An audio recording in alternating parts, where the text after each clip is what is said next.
Hey, it's Kate Minkus and Jeff. Welcome to the Infinite Mindset Podcast. We're here today with the Industry Rockstar team, and we have a special guest today, something that we're very excited about, and an unusual opportunity.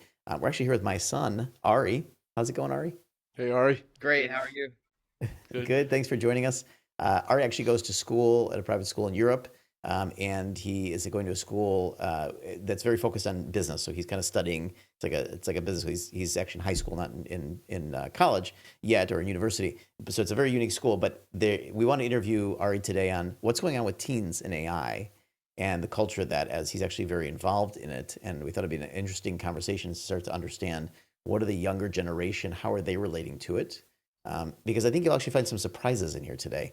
I think that it's very easy to think that new technology, new innovation, kids are all over it. They're rocking it. They love it. They're crushing it with it. But I think you're actually going to find some different angles and things. And that's what we wanted to discuss with Ari here today. So, Ari, thanks for taking the time out of your massively busy schedule running your international companies. We appreciate it. Although he is, Yeah. funny enough.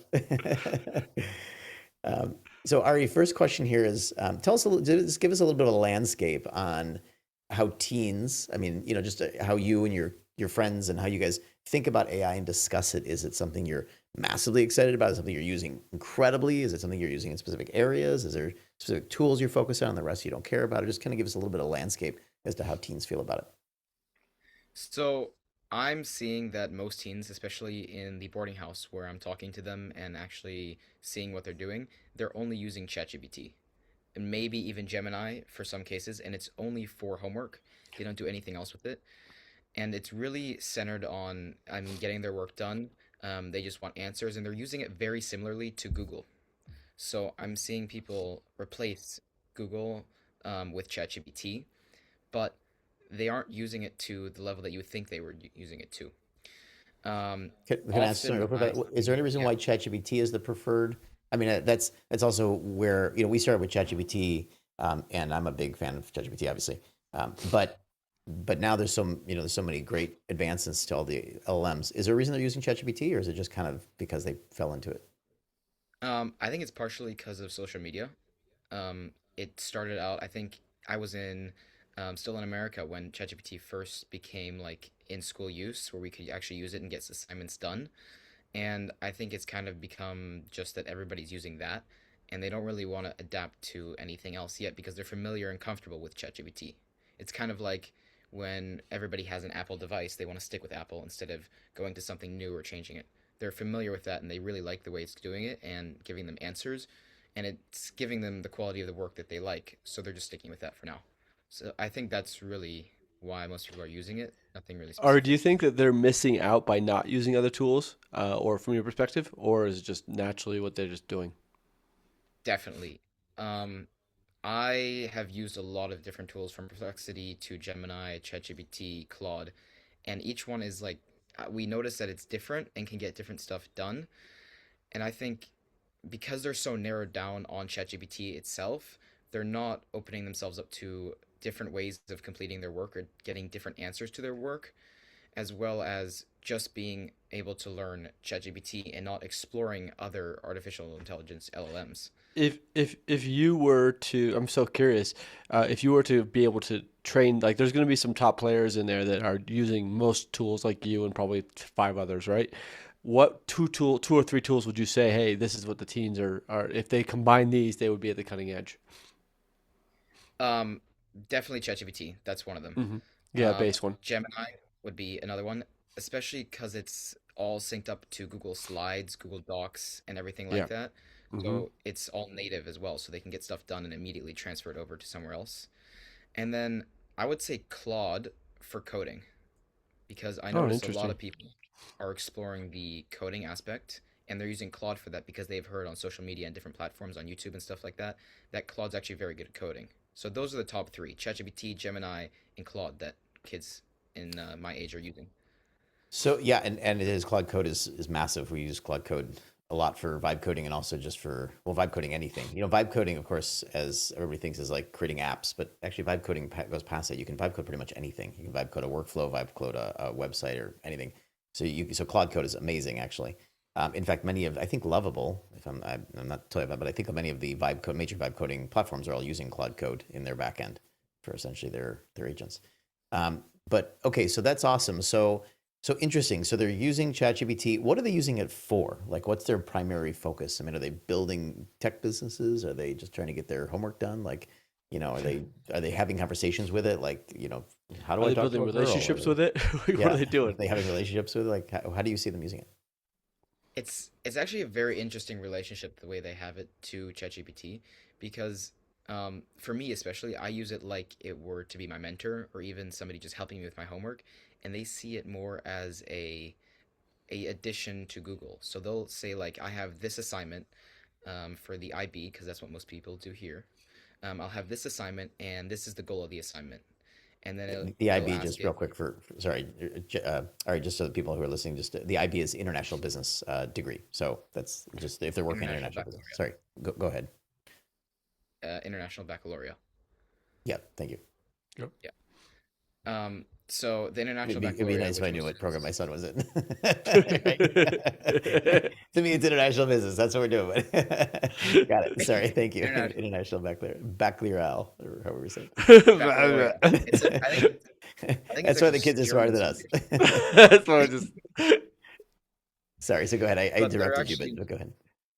they're actually using it as like a jo- uh, they're actually using it as a um they're using it's it as a replacement for Google so by it's taking their basically assignment. Google 2.0. Yeah. Yeah, they'll Mm-hmm. just, I mean, the questions, they're not really prompting them very well. They're Their lack of very prompting basic. skills. Yeah, so they'll take like their assignment and upload it and say like, this is my math homework. Show me how to get it done, Is and they'll that explain literally it the to prompt they them. would use? Something like that? Could you get what would be an example of a prompt they would actually use or not use? Okay, let's see. I was actually helping somebody with ChatGPT a few days ago and getting their homework done, and he uploaded his assignment. He had an assignment he had to write. It was about business and the finance and business and the different types of structures of finance. And he just said, I'm doing the IB career program, and I'm doing finance unit 3. And he just uploaded it and said, That's this is it. what I want to get. This is what they want me to write. And then said these different things and just uploaded the textbook and everything and said, how can I get this done? So he didn't say, I want to get this done. I didn't want to, he didn't say, I want this structured like this. He just said, I want it to get it done. So that is where it's really lacking in the prompt engineering, Yep. because they assume that it can already have the knowledge that they do. They're not It treating assumes it it can as if think. It can something almost they think and think critically too, Yeah. without prompting Yeah, it. And so it can, if you just ask it how do I get this done, it will analyze the whole thing and tell you how to get it done. But it's interesting because this is one of the differences, Ari, that we're comparing between, let's say, younger kids and more, let's say, experienced professionals in how they're using it. Is that a professional might give it a lot more direction as to how they want to get it done. They create more guardrails around that. But it sounds like Hmm. kids are really more like, hey, you Get tell it me. done. Just get Yeah, it done. yeah, how Just do I just get finish this my done? homework. right. And then there's also the other spectrum where kids are afraid to use it, and Mm. they feel like it's cheating and it's going to hold them back from actually getting the education that they are getting. And then they'll ask questions like, they'll be really specific and say, this sentence in my paragraph, I want you to fix this word in it just because I don't know the synonym. So they're limiting the amount of use that ChatGPT and the amount of help they're getting from ChatGPT because they want to get the different kind of education. They don't want help from AI, and they're kind of scared of that and they're holding back from that. So they're not really utilizing the capacity of these tools. They're using it at like 2%. Right. Which is, I think, Wow. is crazy because the only issue that I see is they don't have the knowledge to actually use these tools. They haven't learned how to use them. So they're just knowing how to use them based off of how they think they would interact with a person or with Google. And then obviously when you go Or to an Google, assist, you almost search like an for, assistant, huh? They're just using it like an assistant. yeah, right. Yeah. And I feel like if they had this little bit more knowledge of how to use it, it would actually help them a lot more. And it's actually what I've been helping students with here as well. That's pretty cool. So what do you think? So it's a really interesting, and this is a really interesting perspective for us who are, and for everybody listening who are kind of curious about how it's going to reshape the next generation, possibly because of hiring people or possibly because of competition or that kind of thing. It's really very interesting to understand how they're thinking about it. Um, how do you, so we've got two ends of the spectrum. We got kids that are kind of using it to just get everything done. And then we got kids that are kind of afraid of using it. How does everybody relate to the future of that? Like for those that are using it, how do they relate to their futures with AI? And for those that are not using it, how do they like? How do you think kids are thinking about what their future is going to be like when it comes to having AI around? So I've seen, again, there's always two different sides of this. There's the people who are using the AI, and their future is very driven towards that direction. So the students that are using AI, they know how to use it. They're doing research. They know more than just ChatGPT and Gemini. They're using different tools. They're creating videos. They are actually interested in it, and they see that their future will be very orientated around AI, and they're not as much worried about being, I Are they mean, a big ex percentage? What percentage of the students are them? I'd say like 2% maybe, Oh, not okay, that small. much. It's Got it. really It's very very, small. yeah, it's like So very it's minimal. you and a couple some others. Yeah. Yeah, there's a few in the house. It's me, one other student, and somebody else in a different house. We're all doing AI tech startups. So we're Oh. orientated around that. So we actually understand it a little bit more. But other students that I talk with, especially close friends that aren't as familiar with it or have been kind of standoffish doing the traditional way, um, they have been thinking about and kind of having the existential crisis of what will my future look like? Will I have a job? Like, will I be able to make money, or will AI just replace what I'm doing? They So have the that's a same big thing fears, that they're Kane. thinking Same about. fears. Yeah, yeah. Um, okay, great. It's very, very interesting. And so, so what would you recommend to teens? Like, what do you think they should be doing? I mean, you're a little bit oriented, obviously, towards AI if you're doing tech startups and things. And this would be Ari's, I think, second. I mean, he worked with me on workflows for a while and then kind of moved into doing an audio or an auto attendant startup where he's helping companies kind of put in auto attendants and voice AI bots for their phones and their systems and things. Um, but what would you suggest to teens? Like, I mean, so you can see both sides of the coin. You obviously have a dad who's very very into AI, but you're kind of in the culture of what's happening. You're also in a European culture, right? So you get to see a lot of that interesting perspective from American culture to European culture to teens to adults and all that kind of stuff. What would be your recommendation for teens? Um, well, first of all, you mentioned that I'm in Europe and it's very different. In Europe, I can really notice that people are getting dragged down away from AI. They want to push it away and they just want to hide it as far as possible and as long as possible. What? And when I Why? go to Just real America, quick. Why is that compared to the Americans? I've been asking myself that same question. I really don't know why. I think it's more fear of the unknown. They don't Mm-hmm. know what will happen in their society. And I mean, here in Sweden, they're very tech forward, but a lot of things that AI can do would replace a lot of jobs that people have here. And they are definitely worried about their future. And they kind of want to hide that away and they kind of see it as a problem instead of co-working with it and creating a better solution. So that's definitely what I see here in Sweden, and I think in different parts of Europe as well. And in the US, it's very forward driven. People want to work together, get stuff done, and they can move faster and together with AI instead of just having AI do stuff for them. So that's one of the main reasons, but it's definitely interesting for me to see that Europe is a lot slower when adopting AI. Yeah, we've seen that too with our teachings as well. We run events from California Yeah. to Dubai, and our European events they're full and people are coming, but they're they're about a year to 2 year behind in terms of the topics. If we are teaching the same things that we teach in our American communities, they're overwhelmed or confused because they're still needing to kind of catch up. But one of the things that I'm curious about your perspective, Art, because you spend so much time, I mean, we do as a family, but you're really ingrained in the culture and work and everything there, is that it seems like it's a bit of a value system. Like Europe has always occurred to me, and I've been coming to Europe since I was 10 years old, but Europe has always occurred to me that one of the highest values is relationship, connection, kind of this like community. Whereas in the States, it seems like it's much more oriented around innovation or invention or entrepreneurship or capitalism. Would you say that that's a similar experience you have in seeing all that? Mhm. I would say it's a little hard in Sweden because many people are um, working with new technology, and they're building on connections they have from a long time. So yes, it's very connection orientated, and people do everything in business around connections. But in Europe, they're grounded really with this ideals and these thoughts that they've had for tens of years, even before big technology came into Sweden and Europe as well.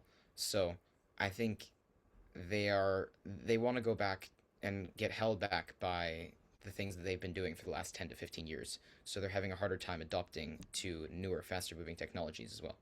Hmm. Yeah, and just historically, so we've seen that with the culture regularly over new inventions. That on average, that there's pockets that adapt it in Europe, but it even just historically as a culture, just the evolution and taking longer time periods to evolve with it. So, okay, very interesting. So, I don't know, just the last couple questions around teens and how they're seeing and how they're doing things with it. What are some of the more, let's say, creative or unique things that you see your friends doing with AI, or that you're doing with AI? Um, so let me start with my friends because that's a big majority of what's being done with AI here. And I'm gonna be honest, I don't really see them doing much when it comes to creativity and AI. They use it very like structured and then they use it for school and then that's it. They don't use it to create anything. They're not doing all these like cool vibe coding apps. They're not building. I mean, I have a friend right now who is he's building a little game using Claude and he's creating it just for fun. It's creative and he's doing that through Claude. But other than that, I don't see anybody doing anything creative. And I think it's very important to understand that AI can also help in creativity rather than hinder it. So for me, that's important as well. And what I'm doing for that is I'm very focused on the video creation with AI. I think that's very interesting. All of that Higgs field stuff that's been coming out. I'm learning how to prompt it, how to make it. It's very interesting because it's so powerful that we can create social media videos, even for the school, for our classes. We can do presentations. It's very interesting. And in addition to that, I think the music side of AI is also very creative and very important because it's able to. I have a certain level where I can do in music and it's very nice and fun, but AI is able to help me take that to the next level, which is where the creativity really spikes for me. So it's very nice to be able to take my ideas and actually turn them into physical songs and physical images and videos that I can see that I've created. Okay, awesome. I have a quick. This is so interesting, Ari. Can you tell me if you were to take a gamut, like a percentage of the students at your school, and what? So you have 2% of students that are basically using it in an advanced way, combining things, using it for critical thinking and even creative adventures and business ventures. Can you share with me the other percentage of what? Then there's one person who has a relationship with it, like like a small percentage who think they're friends with AI. Can you give the gamut on that? Yeah. So, it's very like white and black. So there's always the 2% that I talked about. And then Yeah. there's the other 98%, a little less, that use it, but they don't they don't like adopt it as something they can actually move forward with and do It's use it's every day. Google 2.0 basically. Help me Yeah, find basically. this. Hmm. Right. And then I see a lot of people using it to kind of just like you said Google 2.0. It's nothing new to them. It's like they're like, yeah, okay, cool. It's Google. I can do more. I can generate content. It can just do all this for me. And then they don't understand how powerful and how good it actually really is for them. Hmm. And that's why they're kind of pushing away. They're like, yeah, I use ChatGPT. I do it for homework. I use this and that. I mean, I use Claude a little bit. I use Gemini. I create images. Look at this cool image I created. And then they're not actually taking it into application and doing that much with it, which So they're is what I missing think the is going to happen application of soon. it to how it enhances, how it supports their life or their venture or what they want to do in life. No Yeah, application. And then is there any right. percentage of like we keep hearing about people like becoming friends with this stuff and like is that happening or not really? Um, I'm I don't know as well Hmm. because the people that I see using it, they're not having a conversation with it. They're Hmm. using it to get stuff done and then they move on. I Hmm. mean, there's probably definitely people in my school that are using it and around me in my age that are using it to, I mean, get stuff off their chest, talk to somebody they can trust and know won't talk to somebody else. And I think it's very good at that, and it helps them, especially during this age where you have so much going on and you want to talk to somebody and you just want to vent everything out. So I definitely think there's people doing that, They don't talk and it's about it amongst very each other though. That's interesting. So you no, wouldn't they don't. know. It's actually very No, so the way the teens keep it confidential. They have their private conversations and that's it. Yeah, it's like you talk with ChatGPT. Like I don't really know unless I'm helping somebody with homework what they're talking about with ChatGPT. It's Huh. very It's very like it's private. hidden. They're kind Like of keeping it you very do private. your yeah, like It's you do interesting. your thing with ChatGPT and you get your work done, and then you kind of like shimmy away and like don't show anybody that you're using ChatGPT, and I mean, then I can't say that adults are all that different. I mean, I'm not It's sure that very kids. similar, I mean, kids actually, might right, talk a little Kate? bit about. I mean, Alessia will tell me we'll get up in the morning. She's like, I had a long conversation with ChatGPT last night about this. Something was going on with our little guy, or our dog, or Yeah, yeah, yeah. or Kate, that'll parents, do or the like. same. Yeah. When she's on planes and she like is freaking out about the turbulence, she'll have a whole conversation Oh with yeah, I've got a ChatGPT whole about thread for Kate on it. airplanes, right? Yeah.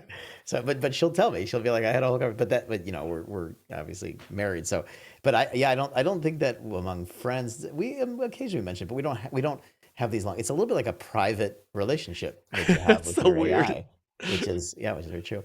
All So right, it's similar. yeah, it sounds like it's very similar to the way adults are, Hmm. but it sounds like the kids are maybe even more Private. private about it. All right, last question for you here. This has been great, actually, for insights. One challenge you think kids are going to have your age heading into the next stage of their lives? I mean, next stage would really be college and then work. And I have actually, sorry, I want to explore. And when you answer that challenges, what do you think about the value of college? And I'm not looking for like, is this the right answer? Just what do you think you or teens think about the value of college in light of AI? And I understand there's those that are not using it, so obviously they're probably thinking just traditional route. Should I go to college next? But what the ones that are using AI? What are they thinking about in terms of the value of college, and maybe what challenges they're going to have heading into the workforce, and then one opportunity. So one challenge, one opportunity heading into the next stages of your life. And let's focus on those that are using AI. I think those that are not using AI, it's pretty clear, where they're going to be challenged and having issues. But where do you think the kids that are using AI are going to have the biggest challenges and the biggest opportunities? so the people that are using AI, I think their biggest challenge is going to be connecting the AI with what they're learning. Because I've noticed that the people that are adopting AI, they're doing it at a mass amount. So they're taking it all and using it for everything. And I think there's a line where they have to connect traditional education and the theory and AI together so that they can move forward into whatever they want to do in life. And I think the hardest part in that is actually not doing too much of one, too much traditional theory, too much AI, too much hiding it. I think you have to take both aspects, and what is going to be hard for them is taking the right amount of both and putting them together and working together. So I definitely think that's going to be the biggest. That's great. That's very And an interesting. opportunity that I think they can have with AI is, I mean, in college, because the next step in my life is college. So I'm thinking of it, and I'm wondering, is college even the best route now that there's so much free education, there's so much AI that can teach me stuff? I mean, I don't have to go to college anymore to learn about NLP, neuro linguistic programming. I can just ask ChatGPT, and it can teach me. It knows everything about that already. Unfortunately, you So won't even find college teaching you about that. That's why we all studied it after college, going, well, what was that all about? Now I got to go learn the real stuff. right. And by the way, it sounds like Ari is not that affected by dad going, college is a waste of time. But not for But everything, of course. I The social really, aspects are great. I really think that colleges need to be able to adapt and include AI into their program so that people are able to use it. Because I think in the future, it's going to be more than just knowing how to use it. It's going to be knowing how to apply it in the right places and actually create new, unique results with that. Do you think the colleges are attractive to someone like yourself who's using it in a unique way, considered unique way, but using it in a way that applies to your mission and what you want to do? Do you think that colleges are providing an attractive here doorway to you? Is it actually like intriguing? Like, come to college, you'll learn so much more. Or is it a hard sell? Um, it's If we remove the social side. right. Okay. Yeah, that changes it a lot Yeah, because see, that's college is interesting. If you very remove all social, social. like you're not going to talk to anybody. It's just about learning. Um, I would have to say they would have to sell it really well to me. They would have to actually prove that their program is gonna help me where I can still benefit from it, that Oh, AI can't just teach me it. that's Yeah, and now Because just as interesting. some context, I mean, Ari is obviously on an entrepreneurial pathway, growing up in an entrepreneurial family. Yeah. So his future is not like I'm going to go to college and then they're going to prepare me and give me value to go get a job. It's really more of what can I learn there that's going to propel me into a more successful entrepreneurial But career. if you But add the social component, then it's the great contacts that we made. So there's value there. Right. That's definitely even more valuable than maybe something I'm learning at school there. Yeah. But it's been hard because I've been looking at so many schools and they all are right now at the moment they haven't adopted anything AI related. I've looked at some colleges in Boston as well as So Babson is my number one right now that I'm looking at, and they have a whole section and everything. I've talked to them and asked them, and they're doing a lot with AI. So all of their classes have kind of a connection to AI and like how this is affected by AI and how you can use AI to get better in this and everything around that. So I definitely think that's the right pathway for colleges to take. But if you really remove all the social aspect, like all the connections that I make, it's hard. It would be hard to sell me on college. Yeah. Interesting. yeah, and among parents with teens, that's kind of the main conversation is that the real value for college is really in the social aspect and the maturity and also having the socially not just social like parties and fun like that, but the social aspect of kind of seeing what other kids are coming up with creatively and what are they doing and how are they deciding about things and what challenges are they going through and how are they affecting and their happiness and sadness and how are they coping and like all of those mechanisms of human interaction to a lot of parents is really where the value still is in college. And then some of the challenge and depending on what program it is, depending on what the student wants to do, it's a very personalized conversation. But Ari is experiencing something that I think a lot of his friends will start to come to think about or realize, whether they're in college or whether they're starting to get hit with this, which is what if there are no jobs really anymore? Or maybe let's say there are no jobs because that seems a little extreme. But what if it's such a different landscape? And what the kids may not know because they don't probably stay attentive to what's going on in the business landscape so much is that companies are not finding or experiencing as much value in bringing on young people who are inexperienced because they don't have the desire, interest, or feeling like it's actually that valuable to be training people from the ground up versus actually working more with their senior level staff that have the experience, wisdom, data, and business acumen, and then training AIs to basically handle a lot of the more entry level stuff. I mean, one of the things is that you've got AI basically outperforming super intelligent adults and professionals that have been in executives that have been in a field or been in a company for 30, 40, 50 years. And now they're starting to say, well, if we hire in a young person who's barely got any experience, the pathway used to be we bring in a young person, we pay them something small because they're younger and don't have as much responsibilities or family or kids, and then we kind of train them and groom them to essentially become highly valuable executives. But that pathway is disappearing. And so, what they're realizing now is that AI is doing a better job with the entry level stuff because these kids come in with less business acumen, less communication skills, less capabilities, less responsibilities in their lives to put them as professionals. So now they're saying, well, if the AI tools can do all these kind of early stage tasks, why would we bring them in? So there's a very interesting dichotomy, and it's just starting in the last year to 2 years. So we haven't had a decade or 2 decades of seeing what lopsidedness this creates in a company of not having trained the new talent, but it's definitely creating an intern and a young person's job issues because there's just not as many options. So that's something that anybody who's going to the job route is going to have to start to navigate in terms of what they're doing. Cool. Okay, I think that was great. Anything else, Jeff? You want to ask? Are we good? Should we wrap her up and let I Ari think go back it's to very his? interesting to see that perspective. Thank you, Ari. Yeah, that was great, Ari. Yeah. Thank you very much. Awesome. Okay. Thank you. Well, thanks for joining us at the Infinite Mindset Podcast. We'll look forward to next time we keep exploring what's going on with AI in life and in your professional careers. Thanks very much for sharing all that perspective, Ari. It was really, really cool and something that we can't get just by researching or trying to figure it out. It's really great to hear it from the generational mouth itself. So thanks for that. And we'll see you next time on the Infinite Mindset Podcast. See you then. Bye-bye.